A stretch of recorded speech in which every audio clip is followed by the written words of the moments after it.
ইবাদত করতেছো আল্লাহর জন্য, হতে হবে ইন্না সালাতি ওয়া নুসুকি ওয়া মাহইয়ায়া ওয়া মামাতি লিল্লাহি রাব্বিল ওয়া মামাতি লিল্লাহি রাব্বিল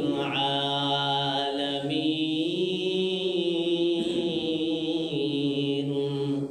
নিশ্চয় আমার নামাজ কুরবানি সব হবে আল্লাহর জন্য। ফাসাল্লি লিরাব্বিকা ওয়ানহার, রবের জন্য হবে। রবের জন্য যদি না হয়, অন্য কাউকে দেখার জন্য যদি হয়, তাহলে শিরিক হয়ে যাবে।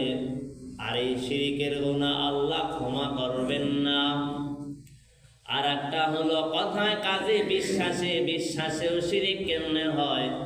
কেউ যদি বলে আল্লাহ ব্যতীত আরো অন্য কারো দ্বারা সন্তান জন্ম লাভ হয়, আমার সন্তান বাবার কাছে গেলেই জন্ম নিবে, বিবাহ করা ছাড়াই বাবা আমার সন্তান দিবে, অমুক মাজারে সেজদা করলে, অমুক মাজারে কিছু দিলে আমার মনের আশা পূরণ হবে, এইরকম বিশ্বাস করাটাও শিরিক, ভ্রান্ত আকীদা।